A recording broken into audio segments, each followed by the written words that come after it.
Sweet. Okay, ready, steady, go. Hi. Sorry, I Hopefully- forgot to do intros. Yeah, no, it's fine. Do you want it? Yeah, yes, we're missing a couple of people, but that's okay. They can catch up on the YouTube video later. This is Dr. Jane Andrew, everyone. Just Jane. Jane. As I said, I think a few sessions ago, Jane used to be a lecturer at UniSA, which is how I knew her when I was doing my Masters in Visual Art. And very inspiring to me. I reckon you're probably the reason that I thought that I could actually make a go of doing this as a job. It's true, because I got all the practical skills I needed, because I was like, okay, so that's how you do the business stuff. So, so she's got a lot of knowledge, asked me lots of questions, and she's got some really cool stuff to show you today, so I'm very excited. Thank you for inviting me. But she'll tell you all about what she does, so I'll let her Cool. take it away. Yeah, so I'm Jane. And yeah, it's really good to be invited to talk about this stuff. I recently left my role at UniSA it was the School of Art, Architecture and Design, and now it's called UniSA Creative. And I'll give you a bit of a breakdown of my career in a sec, and just to contextualise why I'm here. And then we'll talk a little bit about sort of the business of being an artist. But I'm actually really interested in hearing from you. Introduced your name. But what's the creative practice that you're really passionate about at the moment? Know that can change. And we're going to do a little exercise a bit later that I'll get some more details from you and get you to think about it. But just to sort of an overview and yeah. Do you want me to start? Yeah, you go first. I'm Cara. Yeah. I do like acrylic painting and oils and stuff, and I've done a mural. But that was just like a one-time thing. Yeah. Cool. Excellent. I'm Leo, and got a big passion for ceramics. Okay. Not sure. No, It's good. Hi, I'm Monica. I love drawing lots, character designs, Yeah. and I want to go into like pastel sort of stuff as well, you know? Okay. Cool. I'm Elsie. Yeah. I mostly do painting. I don't care what type of paint, as long as it's paint. It's got something like a mark. Yeah. If it goes on brush and then goes on page. Page. Yeah. Okay. Cool. Excellent. I'm Jack. Yeah. I do a graphic design of a variety and probably more character illustration, like cartooning. Okay.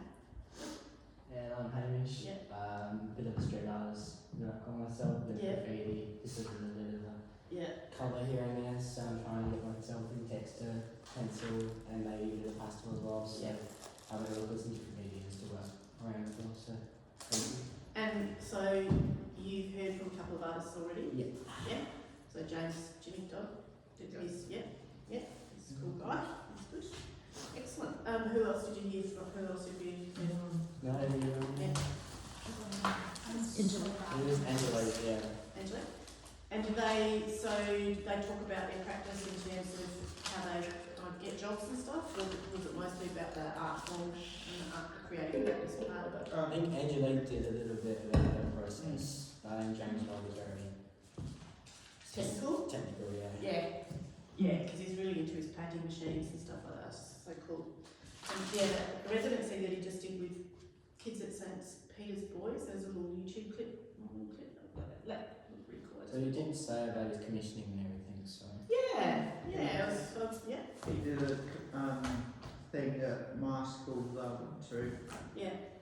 where we like used machines that like had paintbrushes in it, like it's Yeah. really cool Yeah. patterns and Yeah. everything. Yeah. So who's left school and who's still at school? I'm still at school. Still at You're school. still at school. Oh, good, exactly. And everybody else has left school. Yeah, cool. Okay, well, I'll tell you a little bit about me. And the reason I went, ooh, about the ceramics is because that's where it all started for me. I had a passion as a young child. A friend of the family was head of the ceramics department at art school. And I used to, love him. He was so a wonderful person, but he also was incredibly creative, fantastic drawer too. He was just so where it kind of all started for me. And so I think I said to Wendy before, it's really hard to be something if you haven't seen it before. If you haven't seen what being an artist or being, you know, a creative practitioner is. And so any opportunity you get to hear from other people or read about articles about other people, just dive in. Even if you're not particularly interested in their artwork, just gleaning little bits of information of their story. Anyway, I digress. So ceramics, I left school, I did ceramics at school, and then I went and did a degree in design ceramics, Asian ceramics at Underdale, or many, many years ago, and finished in the late 70s. I was actually offered a spot to do art teaching, and I decided I didn't want to be a teacher. And that's kind of ironic. Yeah, finished my degree, and then I went to the Jam Factory. Has anybody heard of the Jam Factory? Yeah. So I was an access tenant. So I just rented a space there in the main studio, and I wasn't part of their production team. But what I did was model my practice on what others were doing. I was a sponge. I wasn't being used, making pots, but I was just a sponge. I was just watching what they did, how they operated the business side, how they became really efficient with their time and their materials and all that sort of stuff. Because I had no money. I was living out of home. I had no money, and I worked part time in the Jam Factory shop, 3 hours a week. So that's in those days. That was just enough to pay the rent and food. It was pathetic. So I know, but rent was really limited. I didn't have a mobile phone. I didn't have a computer. I didn't have the internet. I didn't have, so life was different. So can't compare. But I had to be able to afford to pay for my materials to keep making work. So that's why, even if you're not planning to generate a professional income from your creative practice, you still need to be able to pay for staff to keep making work. I'm Jane. Good to meet you. I'm Aya. Hi, Aya. What's your creative practice at the moment? Mainly digital. Digital? Yeah. Excellent. Okay. I'm just rambling on about myself a little bit. Really, it's also to demonstrate that life doesn't necessarily run in a straight line. my career has been all over the place. So went to the Jam and I established my own ceramics practice. Was fortunate enough to have a studio in my mum and dad's backyard. Didn't live there, but I had a studio there. Creative spaces, places where you can just be you and leave your stuff out is so important. So even if it's a tiny little garden shed or something, I don't know, just try and find those spaces. They're really, really important. So I ran my practice for about 10 years, and then life circumstances changed, and I really needed to think about something that was going to make me a more sustainable income, because I had a dependent child. My daughter, wonderful, but life changed. So I needed to make a slightly more sustainable income, and I did a graduate diploma in innovation entrepreneurship. And my thinking then, well, I'll just explain what type of work I was making. I was making tableware, like functional wear, and in the 90s, you could actually make a living out of that. There wasn't lots of cheap stuff flooding the market, like the $2 bowl that you get from Coles or the $6 mug. You could actually make a living from selling functional wear. But I also did exhibitions and mosaic commissions and made tiles for a little boutique tile shop. And one of the most profitable things I did, was probably the most boring, was I was asked by Marshall Furniture, like a furniture manufacturer when they existed in Adelaide, to prototype some tile tabletops for Freedom Furniture. You're talking about the 90s here, you wouldn't even have thought of. That was part of the fashion, and so I designed these prototypes for them, and they said, well, who's going to make them? And I said, well, you asked me to prototype them. done them on the basis of what would happen if they were made in a factory, and they said, well, do you want to set up a little business to do that? And I went, oh, okay. And so they set me up with a space, and I had little, I made all the jigs and templates and stuff, and I had people coming in and doing some work for me. So it was a pretty good year. That was just before I did the innovation entrepreneurship stuff, which kind of, it seems like a bit of a tangent in terms of creative practice, but I was applying that business skill within the jam factory again, and I was asked to head up a little pilot project about commercialising some of the really fantastic designs that people make once, and then they sell once, but they don't make a heap of money out of it.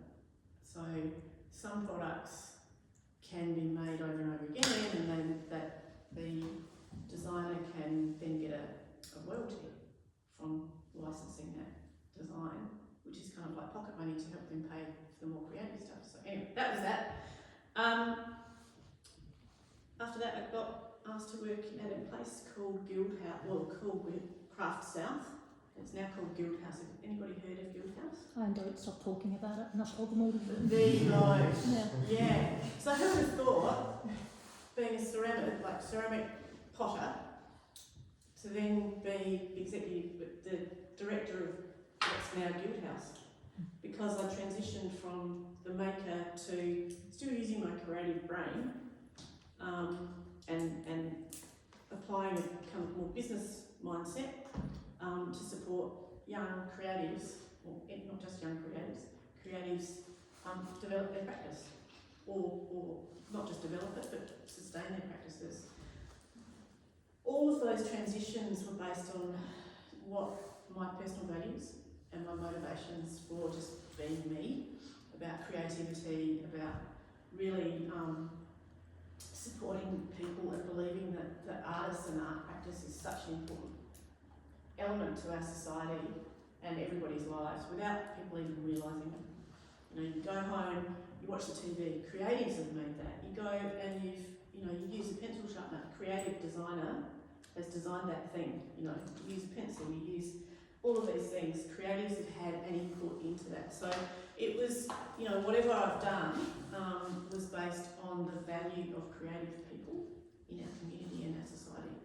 I got a little bit jaded working in the not-for-profit art sector, because often artists are seen as the kind of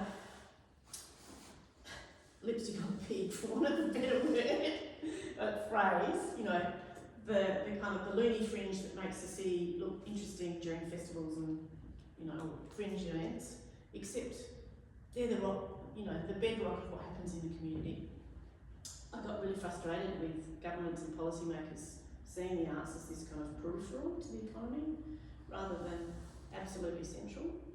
And so I got a scholarship to do a PhD, and it was with the Department of Premier Cabinet, and it was trying to understand how governments perceive the value of creative individuals like you guys in the economy, and how we might better communicate what value creatives contribute to the economy. Anyway, then I finished that eventually and went to UniSA, and I've been teaching there for 15, 20 years nearly, until last year, when I decided to take a bit of a career recalibration, and I set up this consultancy called Cool Bus Creative, that's still working in this sort of creative space, trying to help people understand the role of creative techniques and tools that can facilitate lots of different disciplines to work together. So that's what I'm doing. So Cool Bus Creative, reason Cool Bus is we renovated an old yellow school bus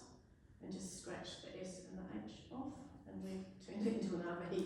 So that's why it's called that. Anyway, that's a really long story, but it was, I guess for me, it illustrates that being a creative practitioner, there's many forms of work that you can still apply your creative skills. And whilst the making and I'm setting up my studio again, that's just part of my DNA. It's in my skin.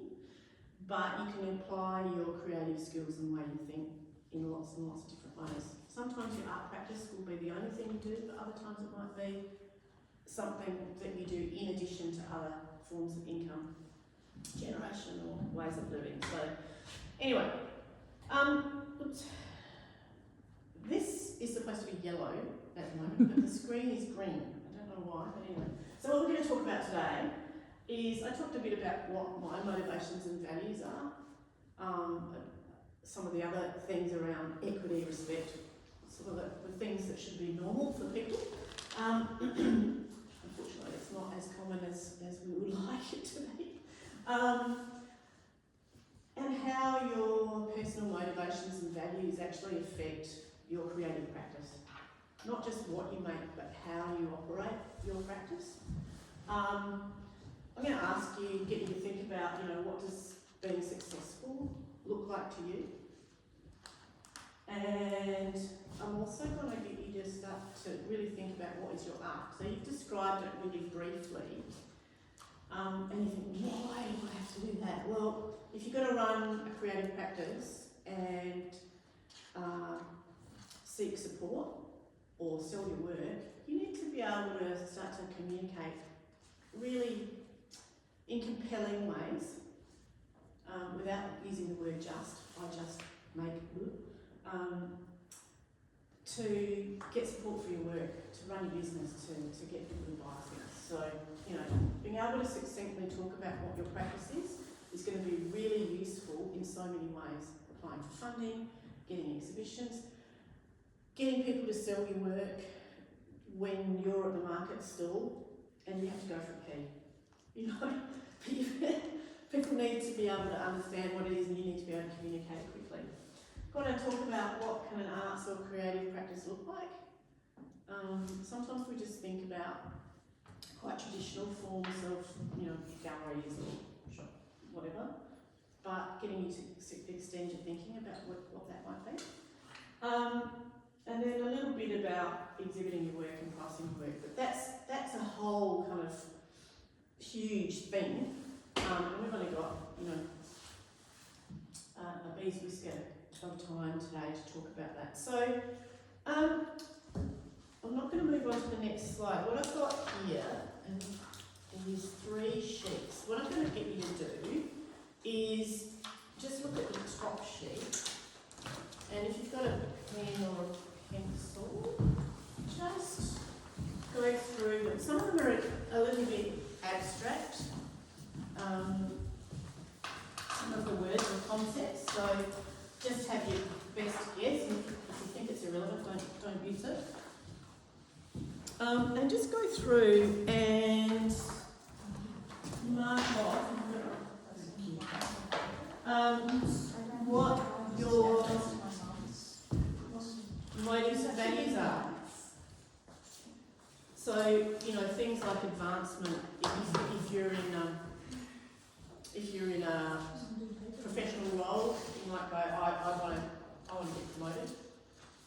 Whereas when I was at uni, I was quite happy where I was. I wanted to be respected, but I didn't necessarily want to be a senior manager, because then you're just managing, you're not actually doing the fun stuff. So go for it. I'll give you a few minutes to. Oh, sorry. We're in an art room. I think they'd be everywhere. Wendy, do you want one of these? Actually, I might grab a couple of copies Yeah. further.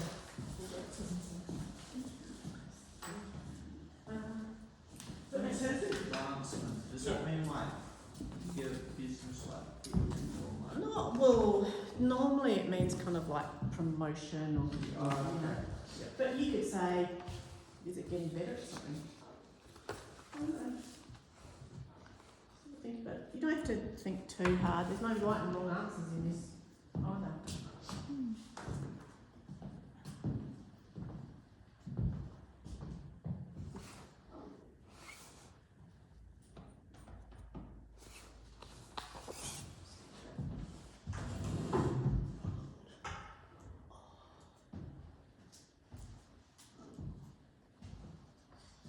Being a potter made my hands a bit arthritic. So, were you in the well, when I studied I was, but when I was at UniSA just recently, I ran a studio called Match Studio. Another one. Oh, do you? I do. Two of my friends are doing it. Are they? They're having an interesting time because one of my friends didn't know that she had to take it as like a mandatory course. Oh, is she in the creative industries? Yeah. And so she didn't start it until like 4 weeks into term, and she's in a group of 3 people. 2 of them haven't shown up at all. And she's just like, I'm just trying to teach them how to like make a survey that is completely ridiculous. And this kid called Fred just keeps sending me back messages being like, but I really want this as a survey. And she's like, that's illegal. But see, this is the thing. Like match, people often hate working in teams. Going to any workplace, you're gonna have to do it. So, yeah, it's kind of like a bit of a bitter pill sometimes. But yeah. Other than that, she's having a great time. But Yeah. she's like, I hate my group members. Yeah, it can be really great. It does depend on the group members. Unfortunately, we can't give people lobotomies or anything like that. That's when they come in. Yeah. Group assignments. Yeah. Whether that's somebody plagiarising stuff. Like, you That's can't do that, buddy. Yeah. Who cares? What's tranquility mean? What does tranquility mean? It means just. Have you ever just sat in a park under a tree and just kind of gone, and you just feel your whole body? That's what it is to me. But other people might find something tranquil sitting next to a stream and just listening to a bubbling stream, watching fish in a fish tank, and just being.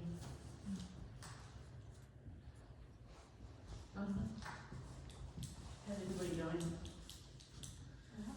Yeah. Actually, I haven't done this for a while, this exercise for a while, as in personally. This is something I like to revisit every now and then, because sometimes your values can actually change a little bit, or your motivations can change, especially depending on the stage of life. Like I stopped being a potter because I was motivated. I needed to make a more significant income because I needed to support my daughter. You know, and I wasn't going to be able to do that at that stage with my creative practice. I could now, and I did. But I was just practicing differently. Just keep. No, don't keep going. I'll get you to do other stuff. So, has everybody kind of had a go at it? Yeah. So, what are your let's just go around the room. Yeah, no, that's fine. What are your key 3 main values? If you want to share them, you don't have to share them if you don't want to. Decision making, number 2, creativity, and time and freedom, and the third one. Yeah, decision making. Well, you're going to have to do all 3 of those things, aren't you? They're really important in being an artist or creative practitioner, you know, about what you make, how you make it, who you do it with, when, all that sort of stuff. What about you? I've only got 2 at the moment. Yeah. Number 1 is highest quality work and effort as can be achieved at a point. And second one is fairness and respect to all parties. So respect to customer, client, but also self-respect. So Yes. you know, don't work for free, don't do that, but also Yeah, they're paying you good money to do a good that's right. product. Yeah, that's right. You've articulated exactly why I'm getting you to think about this stuff. Because often as a creative, you get asked to do lots of things for free, or you might get asked to do something for a company, like if you're a graphic artist or anything, filmmaker, artist, doing murals, making pots. You might get asked to exhibit in an exhibition sponsored by a company whose values, they're ruining the environment. Would you actually exhibit? I mean, you've got to work that through. You know, the cost benefit, how much am I prepared to compromise my values over this fantastic, huge, prize-winning, prize-offering exhibition sponsored by Santos? Hard. It's a hard one, isn't it? Well, you know, and they're about to company that's about to put seismic things into the Great Australian Bight and make whales all silly. You know, do you want to exhibit with them? So really hard decisions to make. Sometimes they're really easy, sometimes they're hard. But knowing about your motivations and values is really important. It helps you make those decisions more easily. What about you guys? What are your... Oh, so I'm gonna add on my own one. It's like similar to what you said, like Yeah. my beliefs. Yep. I have religion and stuff I believe in, so Yep. I focus on that a lot. Also like helping others and my own aesthetic. Yep. I just want to be creative and have fun while helping others.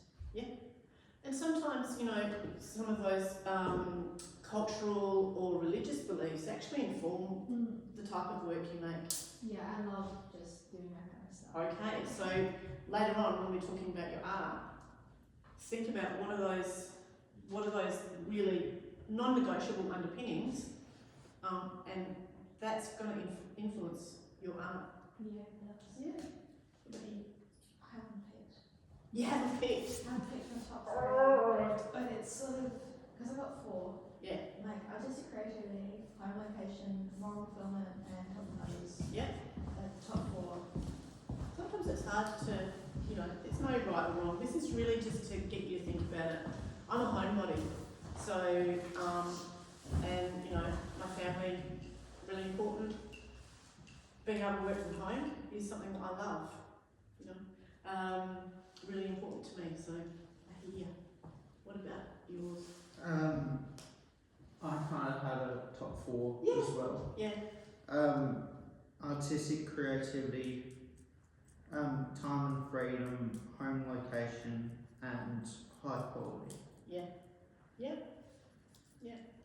And so, as I was saying before about my life, creativity is really important, but it's not always been applied through an arts practice or creative practice.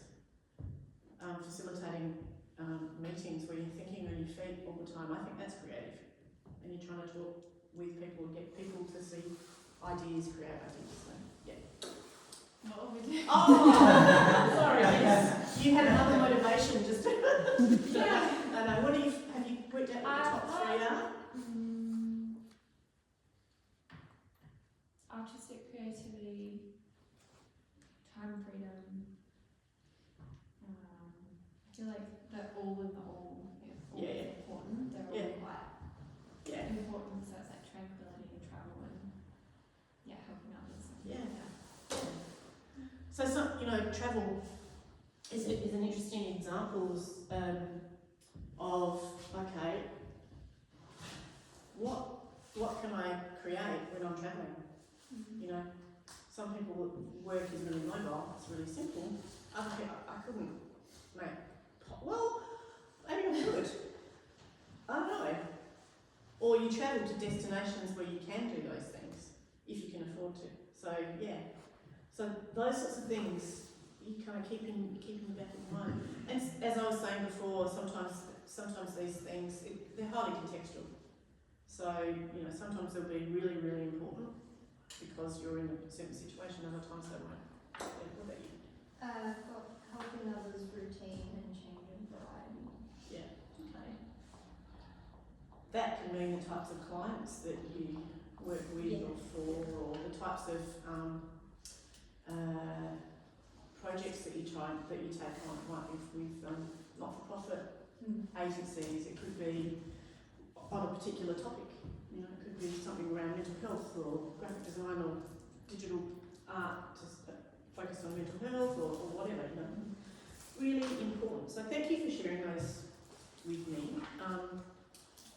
Wendy, did you do yours? Off the top of your head. I mean, I did a similar thing in a different program a couple of months ago, but so mine were slightly different to this. Yeah. But my big one was appreciation of beauty and excellence, obviously, Yeah. creativity, love of learning, stuff like that. Yeah. There are a few others, but those are the top 3, I think. Yeah. Yeah. But you know, time freedom's up there for me. That's a big one. Yeah. Mm. That's a hard one, isn't it? Sometimes that's having freedom of time, and then you think, now what am I going to do? And then you have to make a decision. Yeah. That I find really hard sometimes. Time freedom's great, but then I need a routine because Yeah. otherwise I won't get stuff done. That's right. You sit and you just drink cups of tea and think, oh, I could do that, I could do that, I could do that. And then you don't do anything. Then you don't do anything, and then you get frustrated with yourself because you haven't done anything. Anyway, I digress. So there's one more that I'll just get you to do, and then we'll move on. I want you to have a look at the next sheet around what does success look like to me.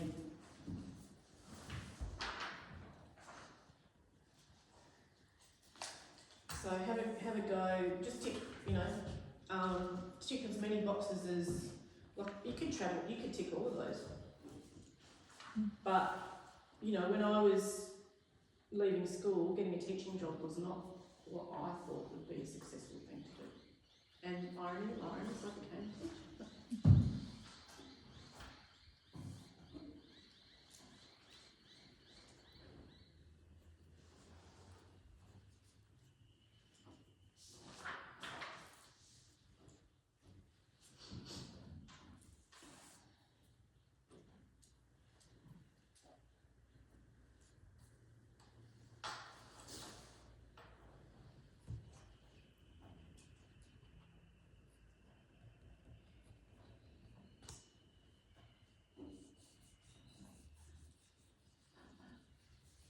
And you might go through and just, again, put a circle around the ones that are the most important to you.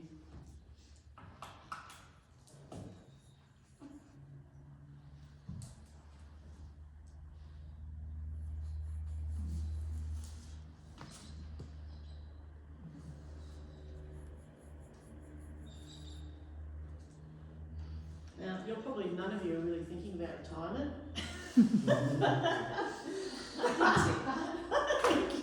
I tell you though, start thinking about it. They've just changed the Aged Care Act.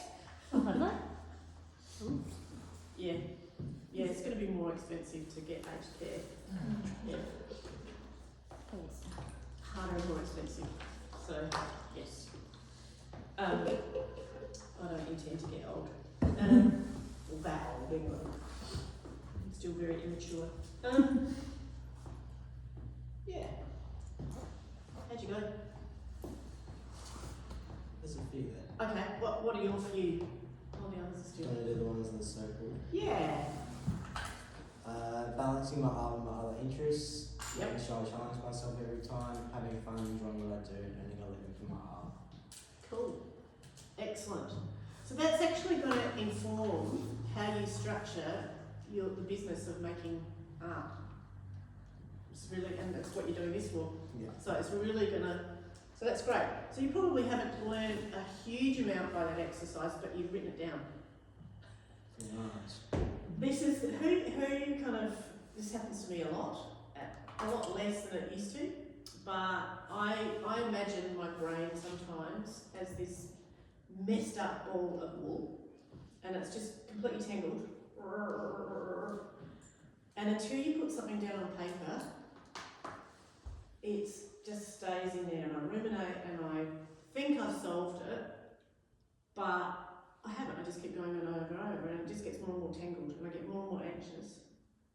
But as soon as I just go, okay, chillax, just take a step back, just slowly put some dot points down on a piece of paper, and then start to explore with more detail, then I start to feel better. I go, oh, that wasn't as complicated as I thought. But I was procrastinating and I was ruminating at the same time, so this messy ball of wool. So all of these sorts of things, these little tasks, kind of are like those little dot points that I was talking about.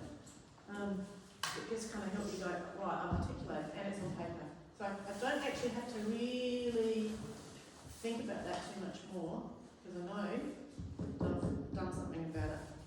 Okay, what about you? Earning a living, learning new things all the time, being content, and also retirement plans was ticked. So. Wow, okay.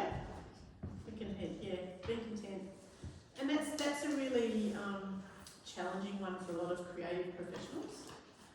Feeling good about themselves and being content with what they are. It's always, I've got to do this next thing, I've got to do this next thing. It puts a lot of pressure on us. What about you? Serving the community, being recognised and feeling good about myself. Yeah. Yeah. Yeah.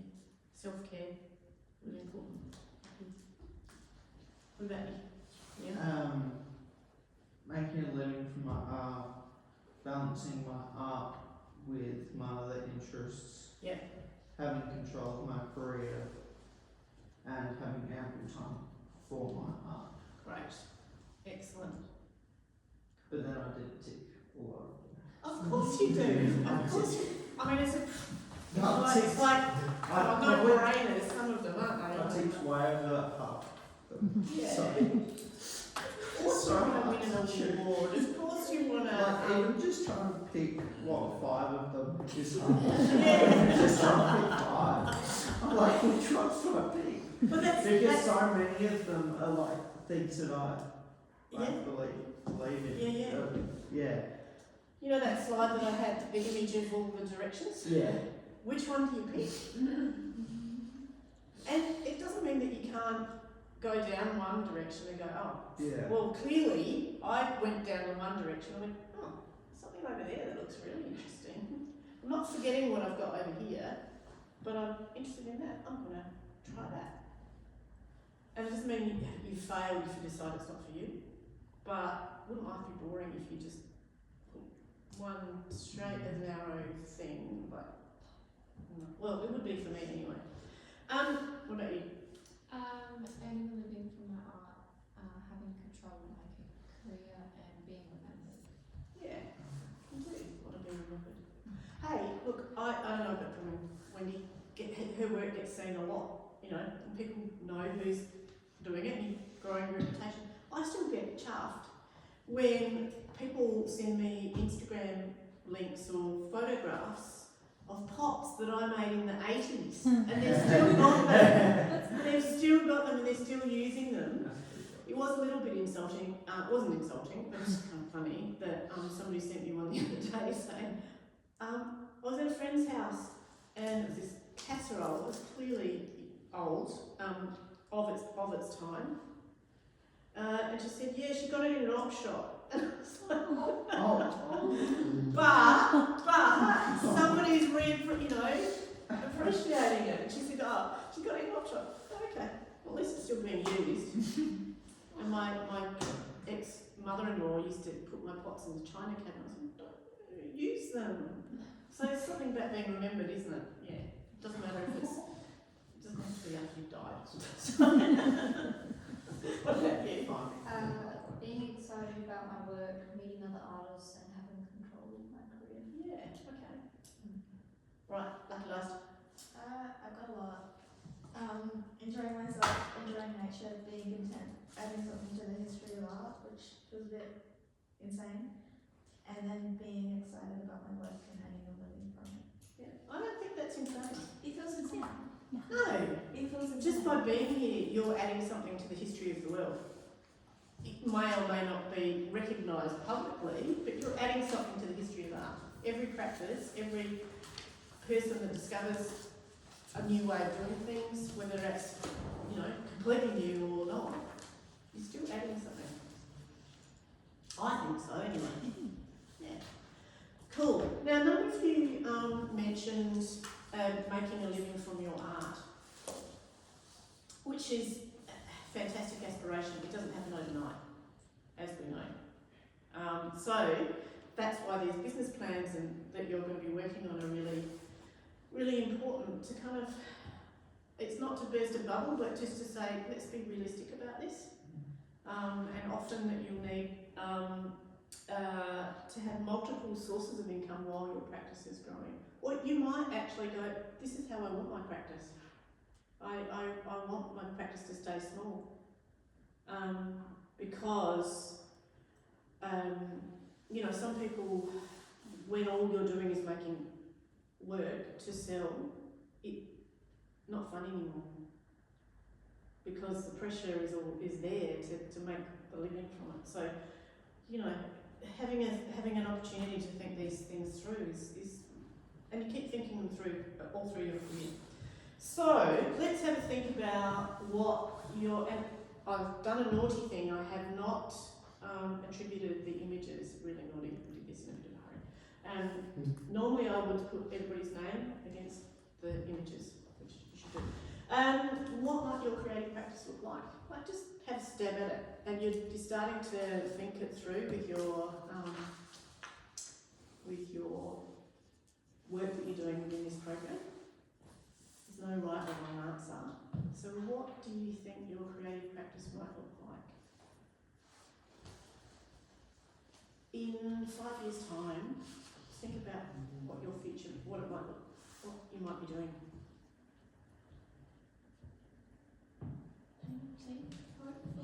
Yeah. Can you be a little bit more specific about the painting dream? Not really. No? Okay. It's okay. It's fine. What about you? Probably like a big studio. Lots of painting, Yeah. selling lots of work. Yeah. Yeah. Alright. Probably have a few more graphs. Yes. They're good things to get. Putting things on a wall, not just paper now. Yeah. Yeah. Good. But hopefully not interfering with my sporting career at the same time. Yeah. What do you play? Cricket, Oh, cricket. Okay. Because they're hacking up the oval over there at the moment, aren't they? pretty much. With the footy. With the footy. Yeah. With the Brother footy. won today, so he's in the grand final, of course. Who did? My brother. Oh, that's good. Little brother plays, I used to play. Excellent. Cool. Okay. So what was I saying? I was talking about creative practice. So what yours look like, Leon? So, That's okay. can you come back? Yeah, sure. You don't have to have an answer to it. It's probably more of a rhetorical question than anything else. It's really hard to know what it might look Yeah. like until you kind of started it. But you've got to start somewhere, and it needs to kind of have some sort of inkling of whether you're working by yourself, whether you might be working for somebody else in a studio, or whether you're working in a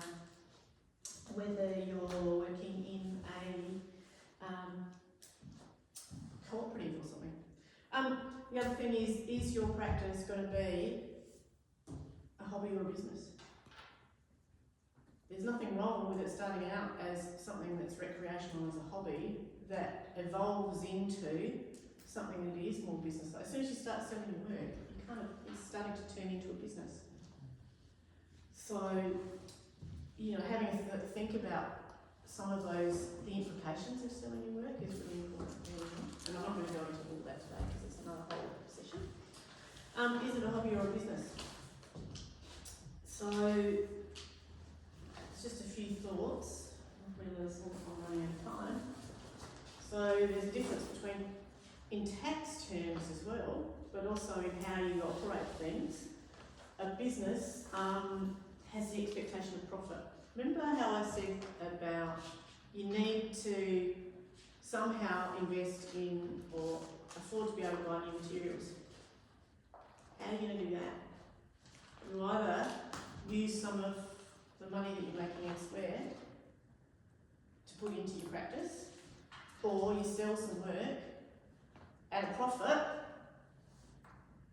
hopefully, so that you can invest that back in your art. Okay? So, you need to start thinking about keeping records. Who has a personal cash flow? Do you know what a cash flow is?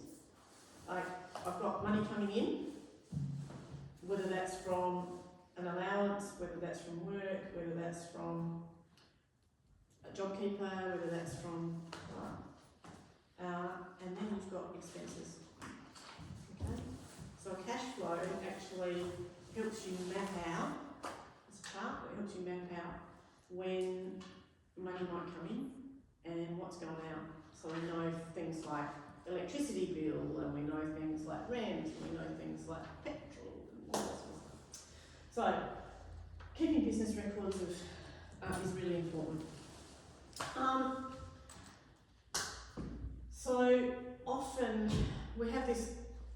image sometimes of the artist and the poor starting artist in the, in their studio.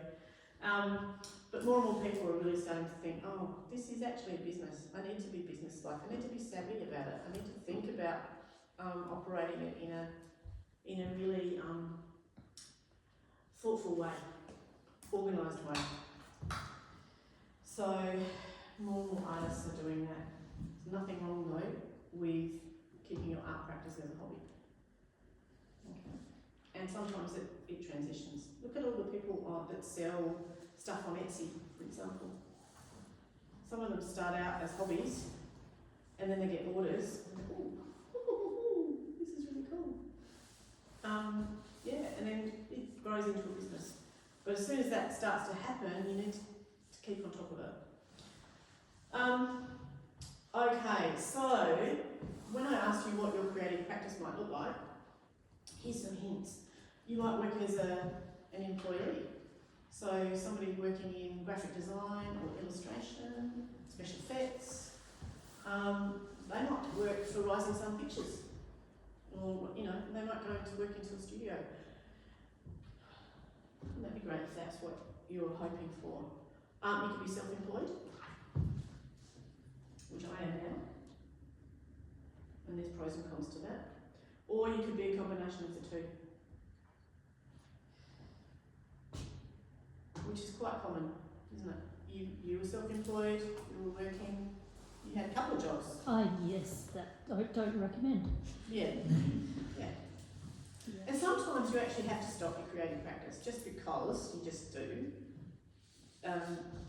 In doing as much work as you like to. But more specifically, artists and creative professionals can generate money by doing commission. So mural artists, often. Sometimes you get commissioned to take photographic portraits. You get commissioned. I've had quite a few commissions. There you go. There you go.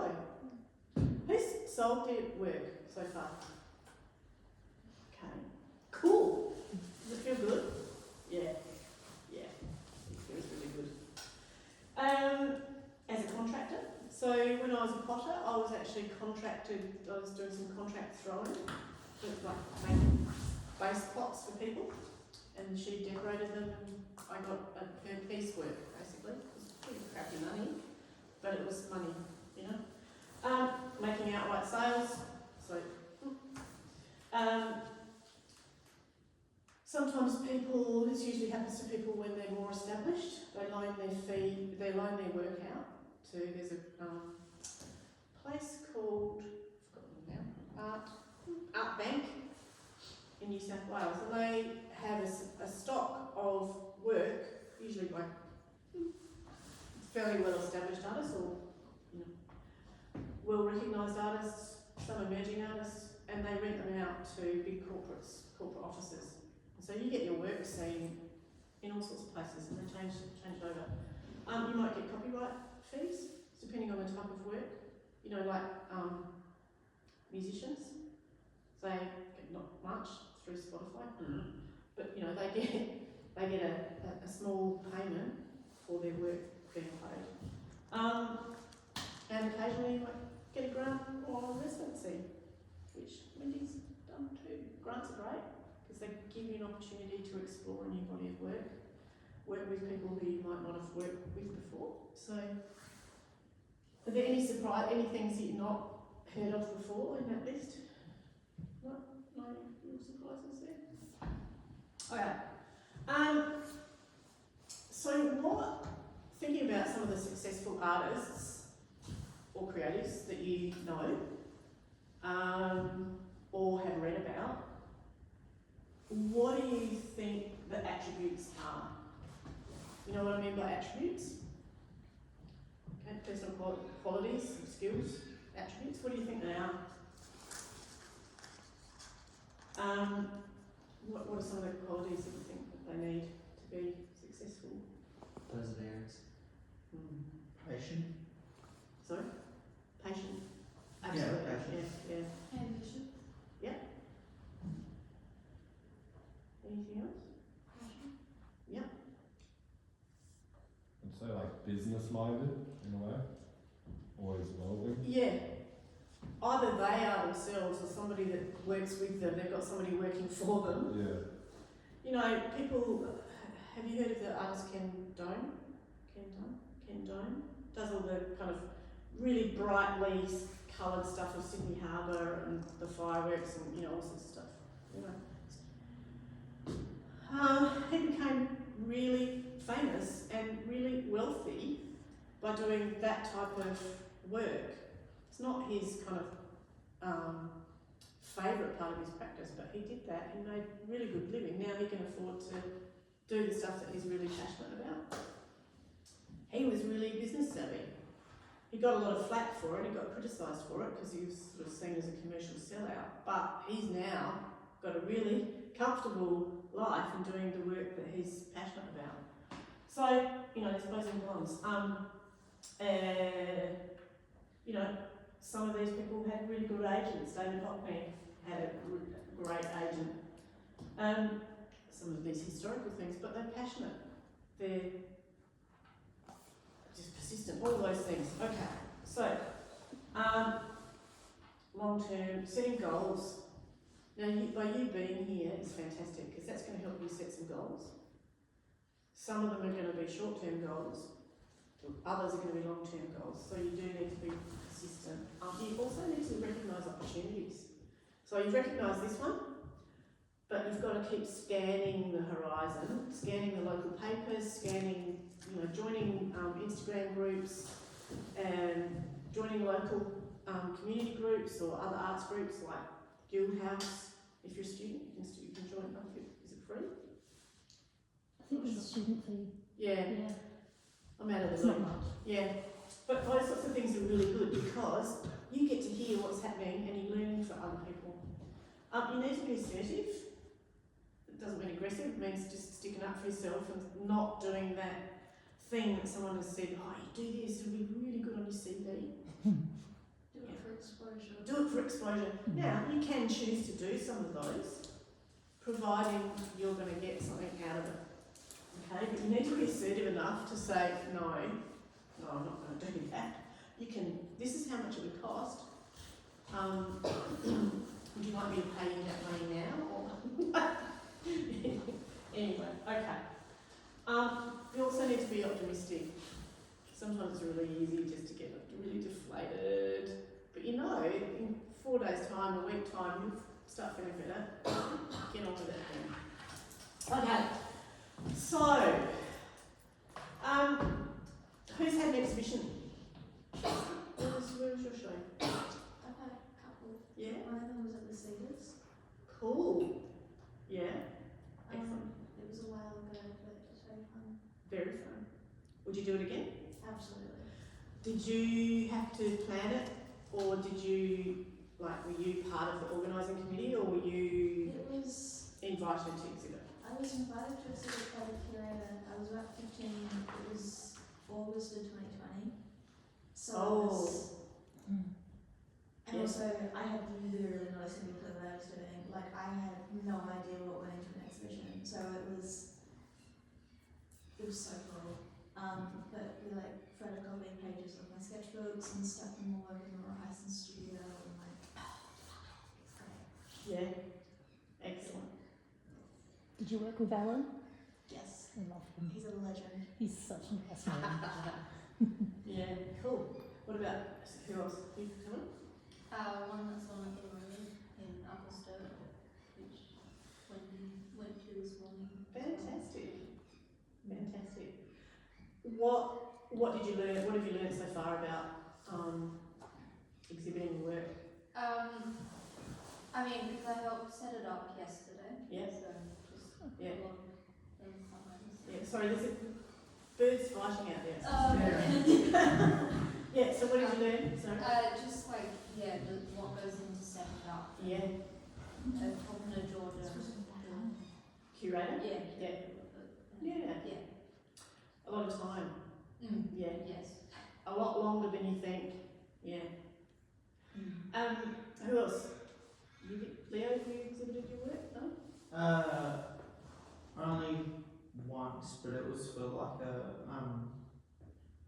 It was something that Furland was doing it as a part of like the Sala Oh, yeah. exhibition. That's great. Like for the, I think it was like food for your soul or something. Great. And I submitted a piece and it got chosen Fantastic. to be shown. So Nothing wrong with having an exhibition or showing your work in a really public place like a Foodland. It's And just a different and venue. this was like one of two pieces. Yeah. Like that it was like one time that I did it and I hadn't done that sort of work before. It was like a giant self portrait on like a big bit of like wood, Yeah. probably about Yeah. that big, Yeah. probably. Yeah, a lot of fun. Excellent. So sometimes those types of opportunities come up at really short notice and you just go, yeah. Which is great if you've got the work. It often pays to have an idea of if you're going to sell that work, how much you're going to sell it for. So we can cover that in a bit, but so probably getting into more detail around exhibitions that you've had a lot more time to plan. So what are your professional artistic goals for exhibiting in that? Maybe it's a group exhibition that you're asked to exhibit with a whole lot of people. So why would you choose to exhibit with a set group of people over doing something by yourself? That's sort of topic. I'm not asking you to answer that, but yeah. So what are your artistic and professional goals, and does that exhibition opportunity align with that? Then there's the time to actually develop the work for the exhibition, and I think we all underestimate that of any task. What are your thoughts? Yeah. Oh, yeah. Yeah? Yes. You reckon? My husband and I have discussions about that often. He tends to not plan enough, and I probably overthink it. Mm. So there's a fine line. That's very, very, very. Do you get planning ahead? Is he? Yeah. Yeah. Yeah. Sometimes it's good, and other times it means that you're less flexible when things kind of don't go how you think they should. Mm. There's pros and cons to that. And then the exhibition presentation. So there's a lot involved in that. Just setting up the exhibition. And if you ever get a chance to work on I hate to say in a team, a committee or whatever, for an exhibition, I'd suggest you do it. It's a really big learning curve. But it's a fantastic opportunity for you to understand, what curators, what people in galleries are looking for, like some of the galleries that you're aspiring to show your work are looking for. So there's lots of subtasks under all of these things. It's not just all about creating the work. Even if you're sending the work in, you need to make sure you've got good images, you need to make sure it's priced, you need to make sure you've got an artist statement, you need to make sure you've got all of these things. So to have a good artist statement, you need to be able to describe your art and that particular piece of work in a way that is compelling. With not too much artist jargon, but with enough information in it that people go, oh, it's fantastic. And then they can tell somebody else about your work, because that's the best form of marketing. It's not you telling everybody how wonderful you are, it's better for other people to do it. Okay. So, of course, you need to know what you want to exhibit, but it might be a new body of work, might be a group show with other people, and if it's just for you, the media and the size of the artworks, especially ceramic, you've got to think about, if something's precious, or is there a digital projector or something where I can display my digital artwork in this gallery? If not, well, what would it cost me to hire that? Is that prohibitive? No, perhaps not this time. So all of those things kind of need to be considered. It's not to burst your bubble, but it's some of these decisions you need to make really early on before you start kind of investing too much in going, oh, I'm going to do this work for this exhibition, and then 2 months out realise, oh shit, I haven't got a projector. Yep, sorry. It does kind of reflect back on my dad as well, where he's working, he kind of is a contractor working for his own business at the moment. Yeah, So it is kind of crucial to plan to exhibit his own work at the same time for clients and Yep. everything, making sure he's exhibiting the right house design, house plan, Yep. and everything that's into it.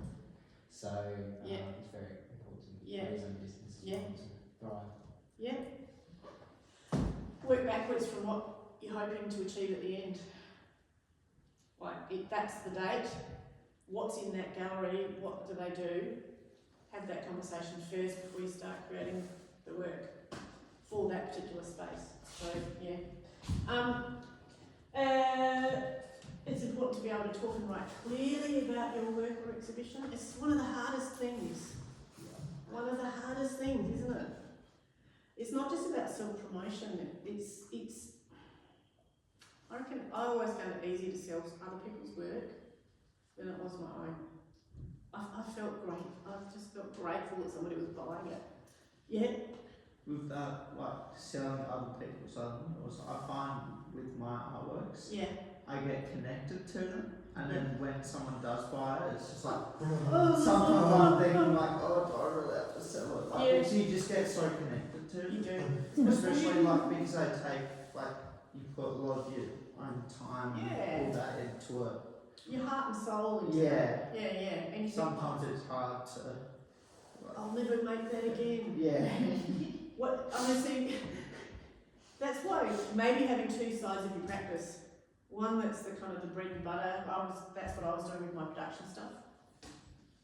Make it, get it out the door. And then the more fun, creative stuff was limited edition, and that was a higher price or not for sale. You know, or it wouldn't sell. But anyway, I'm mindful of the time. So. Some of the things that you're hopefully going to be working on this with them, Wendy. These things. Can you Not see in huge amounts of detail on this. it? Okay. You need anyone's to think about minutes. the themes and the subject matter explored in the work of the exhibition. I'll give you this slide so you can give them to them. That'd be awesome. Materials used in making the work. Sometimes people want to talk about, if it's a really technical thing, you actually want to say, this is really technical and I'm really good because it is really hard to perform this thing or do this thing or get this crystal glaze to work or do this particular, thing outdoors. Any theoretical underpinnings? There might be some sort of philosophical underpinning that is so important to your work, or religious or cultural, or, that's really important to your work that you want to convey to that audience.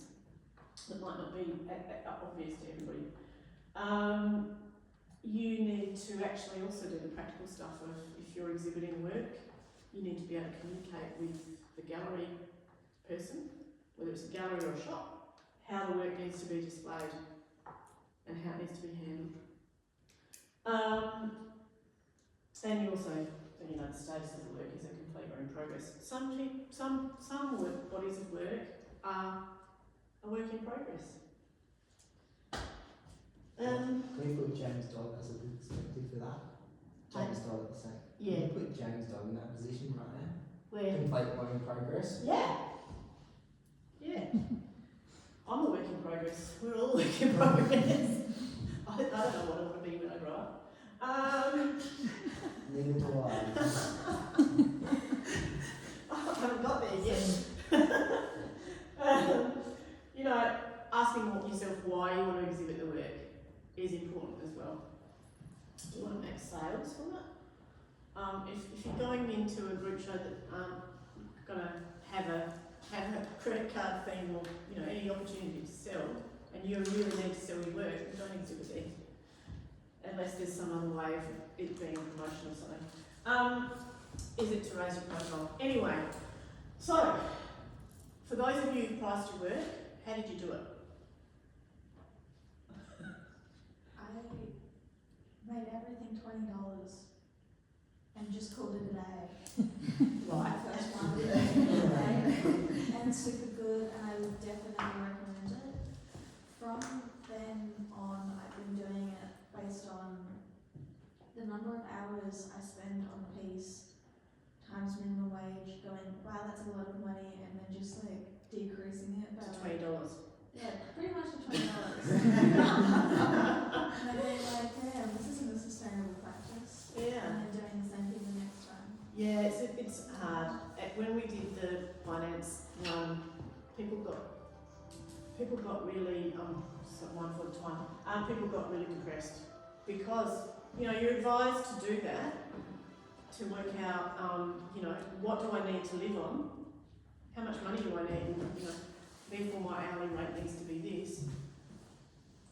And then you realise how much time you do spend on your art. The other way of pricing things is looking at what's in the market out there. A properly priced work, not $20 stuff. I'm not saying it's bad. It's what everybody does. It's what everybody does first. But you can't sustain that. No. And you won't be able to make a living off your art if you do keep doing that. So I haven't put all the formulas in here. It's just too overwhelming. But the very least you can do at this early stages of your practice is know what, these are actually variable costs. What it costs you to make your work. Okay. So what tax? The tax coming from? Well, yeah, I mean, making it work yeah, if you're for the selling share? it and you're Yeah. gonna make more than 70 grand, 75 grand a year, you need to pay GST. You need to start keeping records. These actually are variable costs because some of them are a bit fixed. Each artwork, it varies on how much paint you use in each one, doesn't it? But you can kind of average it out. Do you attribute materials costs to things? Yeah, when I'm quoting, Yeah. I can know roughly how much it's going That's to right. cost to buy Yeah. the X amount of paint, and this wall takes this much. That's yeah. But sometimes, Just what Dad needs to do every single day. Yeah. That's Can't right. really rush. And it's So just- somebody with a digital practice, yours is digital, is going to have your variable cost will be your hourly Yeah. time, your time. You will also have some other costs like hardware, software, and they will be some of the fixed costs. Like if you subscribe to Adobe Creative Suite, that's going to cost you $150 or whatever a month, whatever it is, more than that. It's like 90 a month, but Is it? Yeah. too much money. It's a lot, but somehow you need to recoup that in your work. So, for me, when I was making pots, I knew out of a 10-kilo bag of clay, I could get 25 mugs because you weigh it. And then I go, okay, I know it's going to take me, a minute to make the mug, to throw it, then put the handle on, that's another blah, blah, blah. So I could itemise it. Some works are not like that. And that's where you go and you look at other people's work out there and you go, I'm about the same standard and career level as that person, they're charging that, they've been doing that for a while. Yeah, about that. You don't want to make a loss. Okay, otherwise you can't afford to put it back into your practice. Okay, selling your work will give you the greatest opportunity to make more art. And how much profit do you need to make? So you need to think about some profit in that. Otherwise you're just covering your costs and you're not going to be able to make a living from it. So that just touched on it. I know that didn't go into nearly as much detail as you probably want to go into. There are a lot of resources online. yeah, we've got a little fact sheet in the Yeah. communal Dropbox. That, Yeah. Applying for grants is a whole nother kettle of fish, and how you budget. You still need to understand how much it's going to cost you to make your work. Otherwise, you can't work out how much money to ask for if they're going to support your work in that grant. So finding a grant that's appropriate for what you're wanting to do, that's the thing. You're all up to 25, are you? No? I'm 25, so Okay. Carclew is a great Carclew Youth Arts. Have you come across Carclew? CARCLEW. they have some good grants, programs, and programs, and most local government have things. So especially you wouldn't be here if there wasn't a funding Yeah. stream. Other youth arts things. Monato might have an artist call for an exhibition, or a prize, or who knows. You've just got to keep scanning. So this is just, I thought this was pretty cute. Often there's a lot of known and unknown stuff. And then you get a revelation, and then you go back to the beginning again. It's like that, and that's part of it. So enjoy the journey. It's not going to be straight. So that's it. Have you got any questions? There's a lot of talking. Any burning questions about making a living? I don't know if it's the same thing, but I was wondering more about where do you find people to like pitch to and stuff and find your clientele? As in galleries, or as in? Maybe not. Yeah, I guess I'm personally not looking at like the gallery side of things, Yeah. but more like commercial setup work, you could say. Yeah. I guess it depends on the type of work you're creating.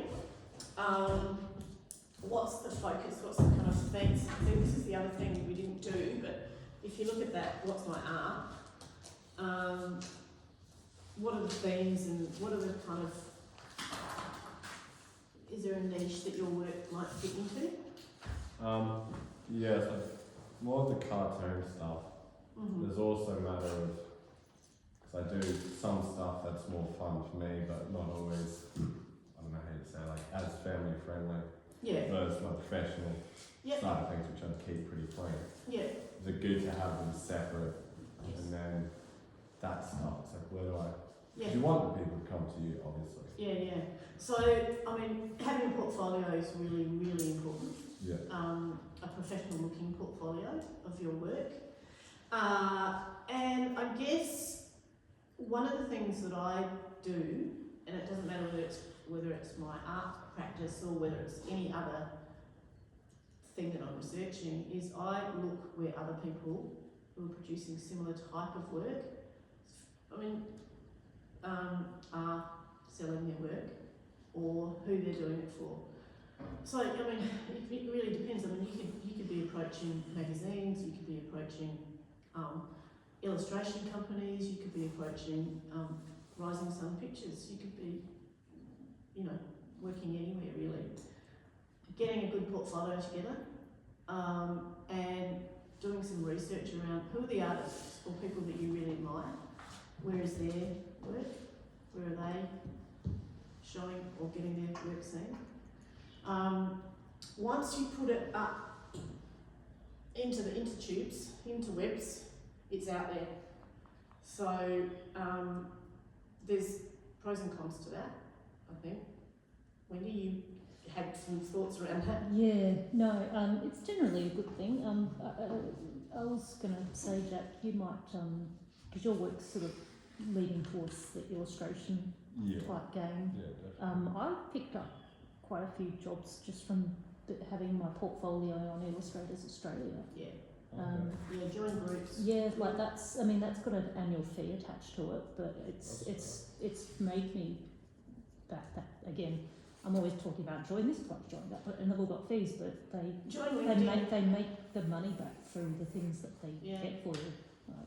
Do you guys recommend, so obviously a strong portfolio is what we want, but it's hard to put real world work in it if you don't have any real world. Yeah. You can't just put in your work. just fake stuff like. Yeah, that's what I did when I just didn't put- have stuff. Just put in your work. It doesn't have to be anywhere. You've created it. Yeah. You own it. It's real stuff. Like- That's real.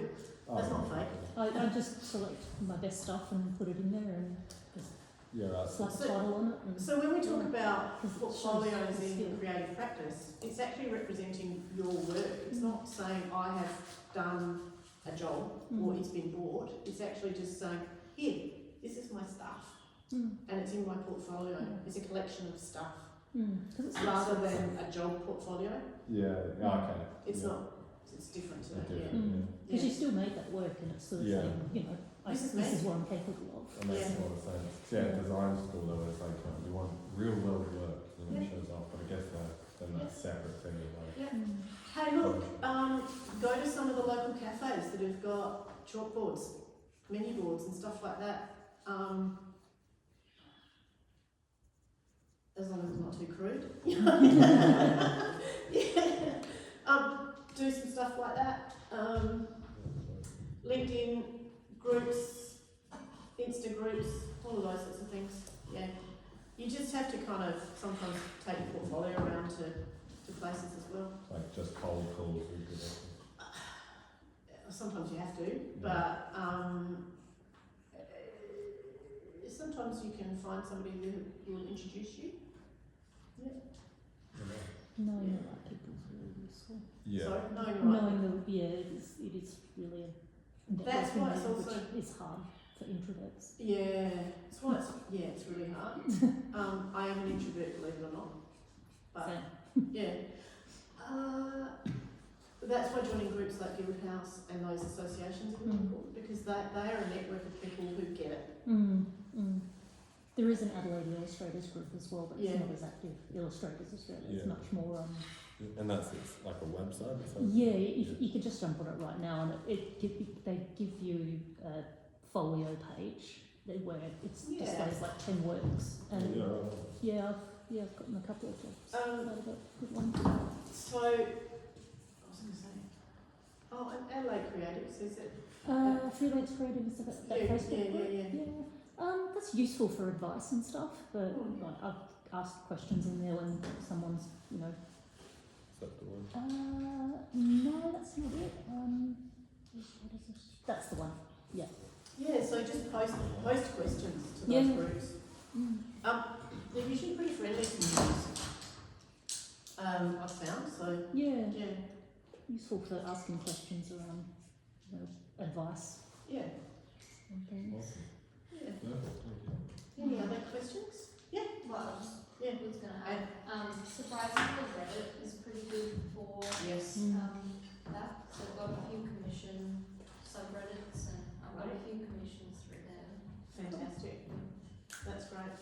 Yeah. I mean, you have to get yourself out there, put your stuff out there. I've found Instagram to be great for that too. Yep. Probably get a solid amount from that.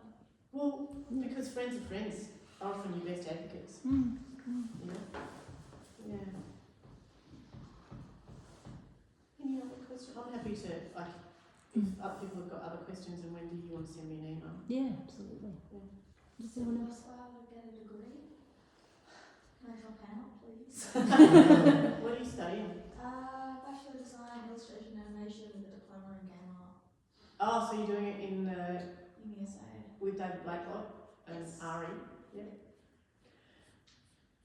It's not necessary to get it does have open doors. I persist. Do it part time. Yeah. If you've just come out of school and you've gone straight to study, do it part time. Sounds good. If you can, but you know. So I just rather work. Well, maybe now's not the right time to do it. You turn something that you really love into something you don't like. That's a tough one. It's not failing, it's just saying, it's not right for me now. If it makes you feel better, I dropped out. That doesn't make me I really want to drop out. But also I know that I don't. Like the second I drop out, they're like, oh, but like, what if I just did like this carnival class? That has nothing to do with my degree again. You know, believe it or not, some of the courses that feel as though they have nothing to do with your degree, at the end of when you go out and start working, you go, shit, I wish I'd listened better. I see why they taught me that then. Because I just keep taking random electives. Like so I was originally in psychology and neuroanatomy, and then I was like, no, now I'm at UniSA doing art. I'm taking Japanese, which doesn't count towards my degree at all. And I Yeah, was but they create really good. Oh no, you're painting. Anyway. Look, go and see a student counsellor and see if you can do it part-time or defer. Yep. There is no point in accumulating a HECS debt for something that is not floating your boat. It's so expensive for no reason. That's right. Because it's not as though people are getting paid and it's just going into wherever. Yeah. Sounds like, yeah, you have to think about whether now is the right time. Thank you. That's okay. I took a break and came back to it, and that's when I did my masters, and it was much better. It was a long break, Yeah, very long break. yeah. And then when I came back, I was like, yes, it's amazing. This is what I need to be doing. Mm-hmm. I got more out of school when I went back later. Yeah. All the people in my class that were in their 30s did a lot better than. Well, I've got a 72-year-old in my class who started a degree at 18 and is finishing it now. So. Well, you realise why you're doing it. There's a lot more urgency. Like, There is a crap. lot more urgency. Don't assume. I mean, not really. Yeah. Do you want to save that Steve presentation? with it. Yeah. Sorry, I took up too much time. No,